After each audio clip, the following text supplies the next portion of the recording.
ভোটের আগে ব্রিগেডে মোদী বিরোধী মহাজোটের মঞ্চ প্রস্তুত। ব্রিগেডে শামিল হবেন একাধিক জাতীয় স্তরের নেতা। শহরে প্রাক্তন প্রধানমন্ত্রী এইচ.ডি. দেবেগৌড়া, শরদ পাওয়ার, অখিলেশ যাদব। মায়াবতীর নির্দেশে সমাবেশে যোগ দিচ্ছেন বিএসপি নেতা সতীশ মিশ্র, থাকছেন রাষ্ট্রীয় লোকদলের নেতা জয়ন্ত চৌধুরী, আরজেডি নেতা তেজস্বী যাদব, ডিএমকে নেতা স্টালিন, গুজরাটের হার্দিক পটেল এবং জিগ্নেশ মেবানি। থাকছেন আসামের নেতা বদরুদ্দিন আজমলও। সোমরাজ বন্দ্যোপাধ্যায় রয়েছেন আমাদের সঙ্গে টেলিফোনে। সোমরাজ, এই মুহূর্তে এয়ারপোর্ট চত্বরের ছবিটা একটু জানতে চাইবো। দেখো, কিছুক্ষণ আগে এসে পৌঁছেছিলেন অখিলেশ যাদব। তিনি কলকাতা বিমানবন্দরে পৌঁছেই জানিয়ে দিলেন যে দেশবাসী চাইছে এক নতুন প্রধানমন্ত্রী দেশের জন্য, যার জন্যই তিনি আগামীকালকে সভায় এসেছেন। তাকে মমতা বন্দ্যোপাধ্যায় আমন্ত্রণ জানিয়েছেন আসার জন্য, যার জন্যই তিনি এসেছেন। তিনি কিছুক্ষণ আগেই কলকাতা বিমানবন্দরে এসে পৌঁছেই দেশ যে নতুন প্রধানমন্ত্রী চাইছে সেই বিষয়ে তার মতামত জানিয়ে গেলেন।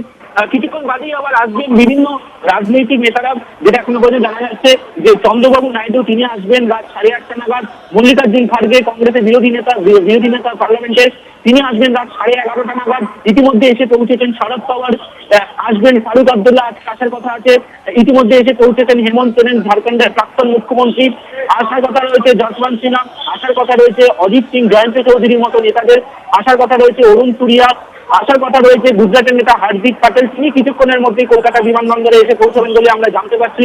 আসার কথা রয়েছে আজকে সত্যেন্দ্রনাথ সিনহার, আসার কথা রয়েছে আজকে শরদ যাদব, যোগেশ কুমারের মতো নেতাদের, এবং বিএসপির নেতা সতীশ মিশ্র তিনি এসে পৌঁছাবেন কলকাতায় রাত 9টা নাগাদ।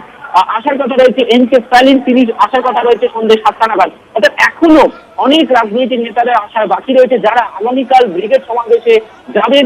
যারাই আসছেন তারাই কিন্তু জানাচ্ছেন যে আগামীকাল যেহেতু ব্রিগেড সমাবেশে মমতা বন্দ্যোপাধ্যায় আমন্ত্রণ জানিয়েছেন আসার জন্য, তাই তারা এসেছেন মোদী বিরোধী জোটকে শক্তিশালী করার জন্য। সোমরাজ, বোঝাই যাচ্ছে একেবারে সাজো রব। সঙ্গে থাকো সোমরাজ, আবারও পরবর্তী যোগাযোগ করছি। অখিলেশ যাদব, যেমনটা আমাদের প্রতিনিধি বললেন, কিছুক্ষণ আগেই কলকাতায় এসে পৌঁছেছেন। এসে বিমানবন্দরে সাংবাদিকদের মুখোমুখি হয়ে কি বললেন শুনুন।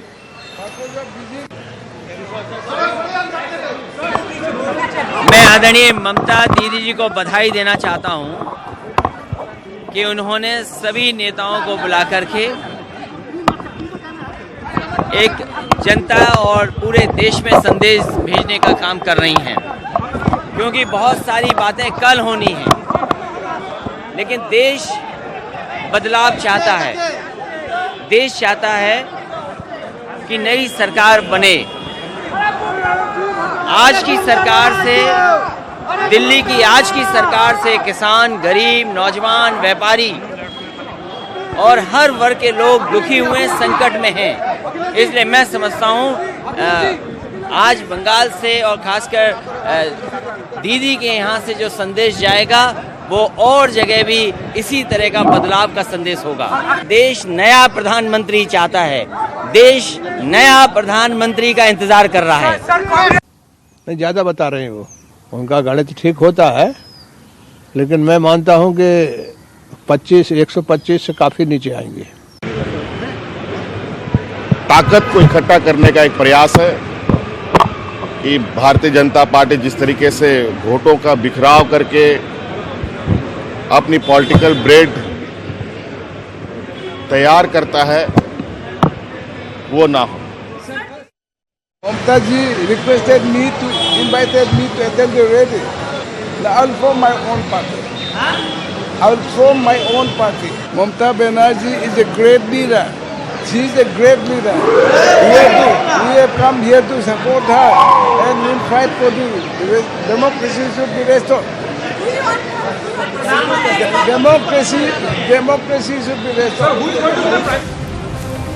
এক এক করে যখন বিভিন্ন ভিভিআইপিরা আসতে শুরু করেছেন, তার আগে আজকে সকালেই মমতার এই ব্রিগেডের রাহুল গান্ধীও সমর্থন জানিয়েছেন। খোলা চিঠিতে সমর্থন রাহুল গান্ধীর। মোদীর বিরুদ্ধে বিরোধীরা একজোট। ইউনাইটেড ইন্ডিয়ার র্যালিকে সমর্থন করেছেন প্রদেশ কংগ্রেস সভাপতি। সারা দেশে বিদ্বেষ ছড়াচ্ছে বিজেপি, ভবিষ্যৎ ভারতের এখান থেকেই শুরু, এমনটাই উল্লেখ করেছেন তার খোলা চিঠিতে কংগ্রেস সভাপতি রাহুল গান্ধী। এবং নিঃসন্দেহে গোটা বিষয়টা এই মুহূর্তে দাঁড়িয়ে অত্যন্ত তাৎপর্যপূর্ণ।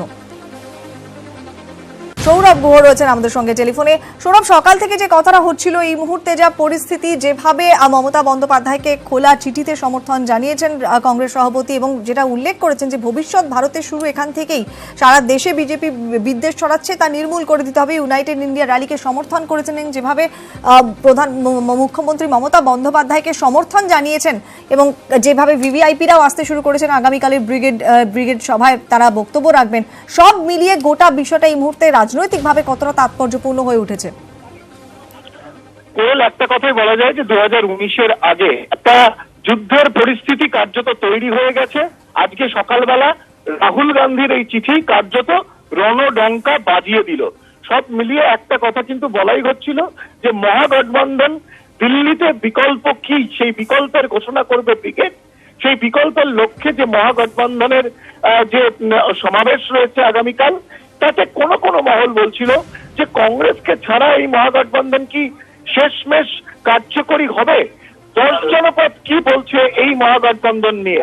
শেষমেশ এই 10 জনপদের খোলা উজাড় করা এই সমর্থনের চিঠি পাওয়ার পর কিন্তু কার্যত বলা যায় যে দিল্লিতে লোকসভা নির্বাচনের আগে মোদির বিরুদ্ধে রণডঙ্কা বাজিয়ে দিল মহাগঠবন্ধন, এবং এই মুহূর্তে সারা দেশের রাজনীতি প্রতীক্ষা করছে 19শে জানুয়ারির জন্য।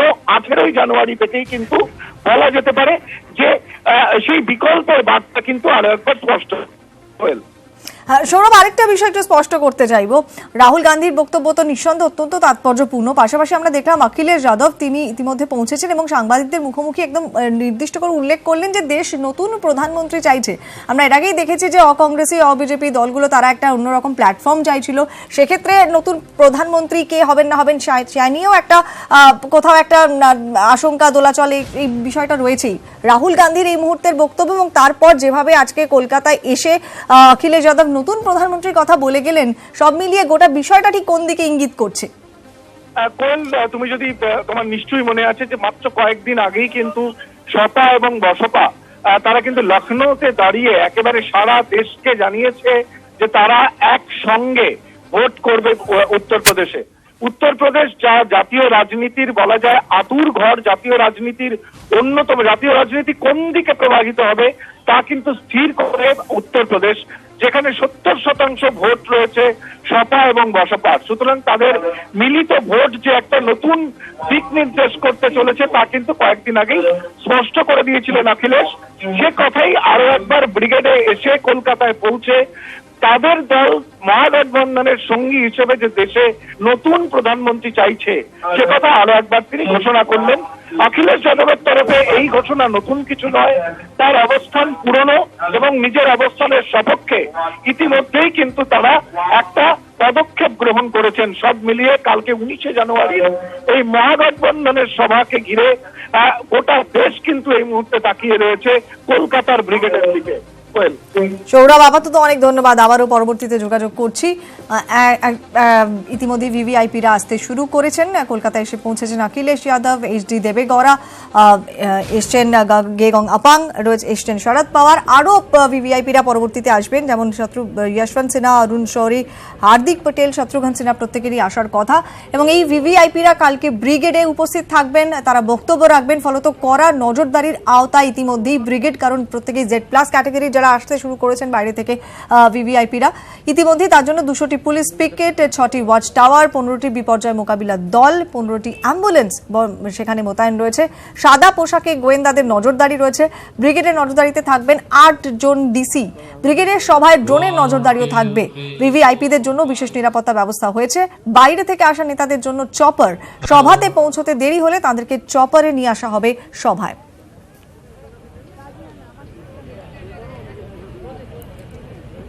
একবারে কড়া নজরদারি চলছে এই মুহূর্তে ব্রিগেডে। আজ রাত থেকেই নিরাপত্তা বাহিনীরা তারা মোতায়েন হয়ে যাবেন।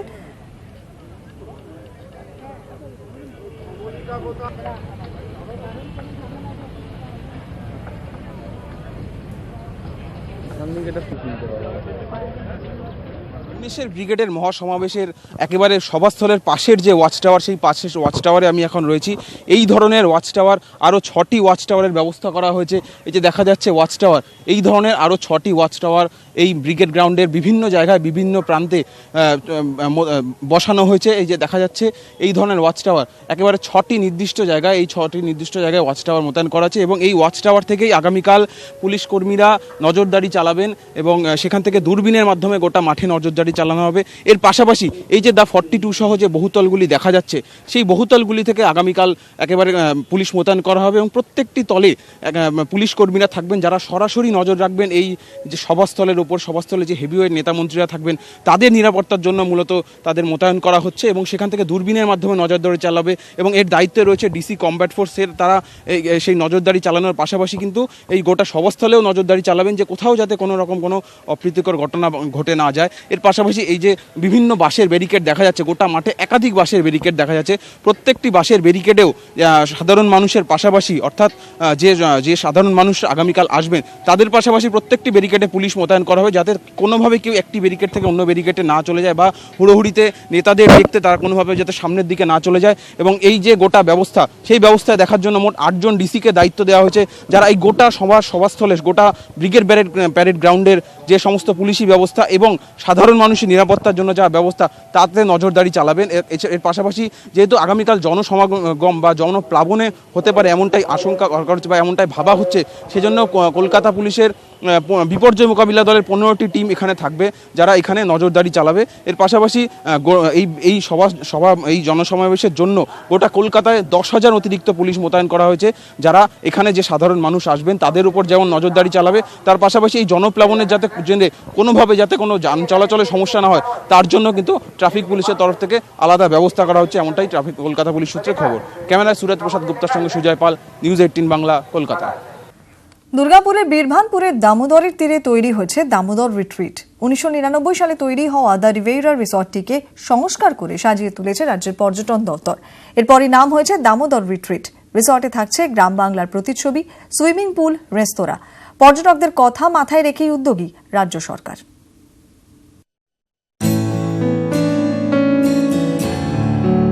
পর্যটন মানচিত্রে সারা দেশের মধ্যে অনেকটাই উপরে পশ্চিমবঙ্গ। পর্যটনের রাজ্যকে 1 নম্বর জায়গায় নিয়ে যেতে উদ্যোগী মুখ্যমন্ত্রী মমতা বন্দ্যোপাধ্যায়। বিভিন্ন জেলায় পর্যটন ব্যবস্থা ঢেলে সাজানো হয়েছে।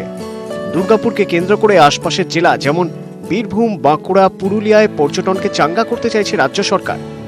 দুর্গাপুরের সার্কিট ট্যুরিজমকে মজবুত করতে পুরনো একটি রিসর্টের সংস্কার করা হয়েছে। বাম সরকারের আমলে দুর্গাপুরের বীরভানপুরে দামোদরের তীরে কয়েক দশক আগে তৈরি হয়েছিল দুর্গাপুর ট্যুরিস্ট লজ। 1999 সালে পিপিপি মডেলে লজের নতুন নাম হয় দ্য রিভেইরা রিসর্ট। কয়েক বছর চলার পর হঠাৎ করে 2012 সালে বন্ধ হয়ে যায় রিভেইরা। পর্যটন মন্ত্রী গৌতম দেব কয়েক মাস আগে দুর্গাপুরে গিয়ে রিসর্টটি পরিদর্শন করেন এবং ফের চালু করার প্রতিশ্রুতি দেন। প্রতিশ্রুতি মতো সেই রিসর্টটিকেই সংস্কার করে সাজিয়েছে রাজ্যের পর্যটন দপ্তর। 29 ডিসেম্বর থেকে পথ চলা শুরু করেছে দামোদর রিট্রিট। ওপেন স্পেস অনেক আছে, যেখানে বিভিন্ন ধরনের কাজে লাগানো যাবে, বিয়ে, বার্থডে পার্টি, কর্পোরেটদের কনফারেন্স ইত্যাদি। রুমগুলো খুব সুন্দর করে বানাচ্ছে, আমি দেখে এসেছি। বিরাট বিরাট টয়লেট, খুব আধুনিক। ভেতরে যে লনটা আছে সেটাকে একটা গ্রামীণ পরিবেশ তৈরি করছে, সেইভাবে তৈরি করা হচ্ছে। ওখানে একটা পুলও আছে, সুইমিং পুল, প্লাস 2টো ডরমেটরি আছে, যাতে সব ধরনের মানুষ আসতে পারে। রিসর্টে থাকছে গ্রাম বাংলার ছবি, সুদীর্ঘ লন, থাকছে ফ্যামিলি রেস্তোরাঁ, বিলাসবহুল ঘর, সুইমিং পুল। রিসর্ট সংস্কারের পর এখন একটি বেসরকারি সংস্থার হাতে তুলে দেওয়া হয়েছে। ওই সংস্থাই দামোদর রিট্রিটের দেখভাল করবে। পুরোনোটার থেকে আরও বেশি কিছু তৈরি করতে বলেছেন ওনারা, সেই জন্য থার্ড ব্র্যান্ড এটা তৈরি হলো দামোদর রিট্রিট। কারণ দামোদর নামটাকে ইউজ করা দরকার, লোকে যাতে বুঝতে পারে যেটা দামোদরের ধারে। পর্যটন মন্ত্রীর দাবি, এই মুহূর্তে রাজস্থানের থেকেও পর্যটনে এগিয়েছে পশ্চিমবঙ্গ। আগামী দিনে পর্যটনে দেশের সেরা হবে পশ্চিমবঙ্গ। এই লক্ষ্যেই এগোচ্ছে রাজ্য সরকার। দুর্গাপুর থেকে জয়ন্ত বিশ্বাস, নিউজ 18 বাংলা।